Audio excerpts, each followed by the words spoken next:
Welcome to Jason Sports. I'm your host, Joe Chap. Today we're going to be talking about the Michigan Wolverines because what I saw today from the Michigan Wolverines was awfully impressive. And I don't say this mildly because I never say anything mildly. I think that's just a joke. But when you talk about Michigan football, and this year in particular, they're coming off a national championship. There's no doubt about it that it was kind of a disappointment for them to be 7-5. It kind of was. But when you think about all the things that happened in the offseason, them going a little bit later, Jim Harbaugh leaving for the Chargers, Jesse Minter leaving for the Chargers, it was a very interesting time for Michigan football. And they were a little bit late in the transfer portal to get a quarterback, so they kind of stuck it out with the guys that they had. Unfortunately, they didn't have him that much at the quarterback position. A lot of people thought Alex Orji was going to be the guy. Wasn't. Davis Warren got the opportunity twice. He ended up being the guy that started to win games, but it went through Jay Tuttle. People were talking about Jaden Davis at one point, and then it spiraled. And the one constant was this team never quit. The one constant was the Michigan Wolverines never quit. And when I say quit, I mean think about it. In this branch of college football, when we talk about transfer portal, midseason transfer portal, a kid getting his feelings hurt, leaves just because he didn't get to play. Michigan had none of that. A lot of people speculate about Will Johnson, but he has a pretty serious turf toe injury, and those can get pretty serious at times, and sometimes they're career threatening. I mean, we see it with Frank Ragnow, the Detroit Lions. So I don't want to hear anything about that. But when I came into this game today against the Ohio State Buckeyes, I thought Michigan's only chance was to keep it a low scoring game. And I thought if they played clean football, they would win the football game.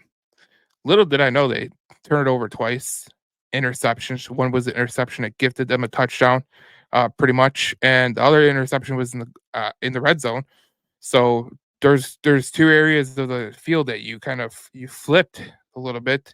Um, Jack Sawyer made a great interception on Davis Warren, and then Davis Warren made that interception, that throw to I forget who he was thrown to, but Caleb Downs intercepted it, and it was a free touchdown for Ohio State.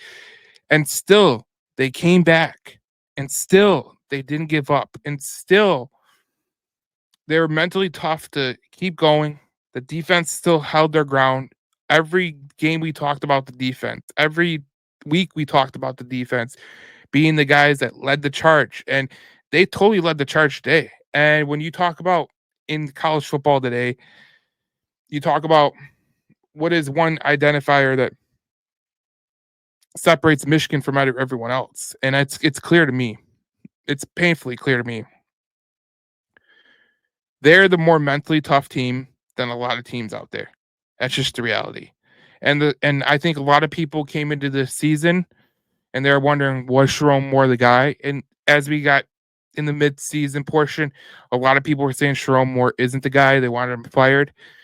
But what you saw out of Sharon Moore in the last couple of games, winning against Michigan State, barely losing to Indiana. They played a hell of a game against Indiana. They went out there and they dominated Northwestern. They didn't play good against Oregon, but Oregon's the number one football team in America. I didn't think they were going to really play good there. But they went into Ohio State today and they were double-digit underdogs on the road. And it's very, very tough for anyone, including a team with realistically not a real quarterback, and for them to go out there and actually win the football game. There was sports books that had 23, 22, 21, 20-point favorites for the Ohio State Buckeyes. And Michigan they never gave in. They never gave in. This is not just a win for Michigan. This is like a program defining win for Sharon Moore, because everyone could talk about Sharon Moore and how he was, they could talk about last year, how his hand was held by Jim Harbaugh for most of the week. But what you saw today from that team, Michigan, they played fantastic. They did not quit, and they were the more physical team, and they were the tougher team. And I'll say this again because I think a lot of people, they look at Michigan, they talk about the sign stealing, they talk about this, they talk about that. the reason Michigan is so good, and this has gone back to when they were always good, competing for Big Ten championships and with Lloyd Carr and Bo Schembechler. When they were the top of the line team, they were the most physically demanding team. They were a tough team to play against. And you look across college football, and there's not a lot of tough teams. There's a lot of soft teams, a lot of teams that really don't have the power. I think there's only 3 or 4 teams I could say potentially have that. I think Oregon has that. I think Georgia has that. I think Michigan has that. I can't say Ohio State has it. And the way I see Alabama right now, I don't think they have it either. So this was a program-defining win for Sherrone Moore. Hats off to Sherrone Moore. A lot of people were calling for his job. He comes in, he beats Ohio State. This was a game that he was not expected to beat Ohio State. I don't think anyone on planet Earth expected him to beat Ohio State, except some, loyal, devout Michigan fans. And lo and behold, he goes into Columbus with Davis Warren as his quarterback and wins a football game against the Ohio State Buckeyes. 4 in a row. There is not one player on the Ohio State roster that won against Michigan, which is absolutely astonishing. And the fact that you didn't win with Davis Warren, the fact that you did win with Davis Warren, man, that's the craziest thing that's one of the best victories I've seen in a long time. I'm not even gonna lie to you. That was one of the most impressive victories I've seen in a long time. Credit to Sherrone Moore, credit to Wink Martindale, Kirk Campbell, the offensive coordinator, and all the coaches on the Michigan staff, because they got those boys ready, and those boys were ready. They were ready to strike, and they were ready to beat the hell out of Ohio State. And the one thing I could say about Ohio State, everything that Ohio State pretends to be, Michigan is. Ohio State, the Ryan Day, he thought he was a more tougher guy. They were the more tougher team. Michigan proved you wrong. Oregon proved you wrong. I wouldn't feel comfortable if I was a Ohio State fan. And if you're Sherrone Moore, this has been the best couple weeks you've ever had. You go flip the number 1 recruit in the country who's in your own backyard. He's going to be playing quarterback for the University of Michigan. Now there's going to be some bumpy roads with the young quarterback, but the pieces are there. You never had, this whole year, you didn't have a quarterback. You had to throw together a package with Alex Orji and Davis Warren to actually win football games, and it worked.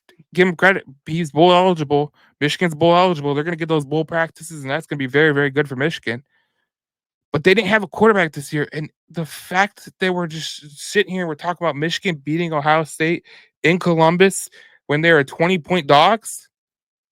It's that impressive, and I can't even lie to you. That is one of the more impressive victories from a Michigan team in my lifetime. I'm not even gonna lie to you. They went in there and they dominated. The defense dominated Ohio State. Ohio State was they couldn't do nothing. Even I was listening to Ohio State broadcasts after the game, and even they were saying, we had never seen this type, we never seen this team before.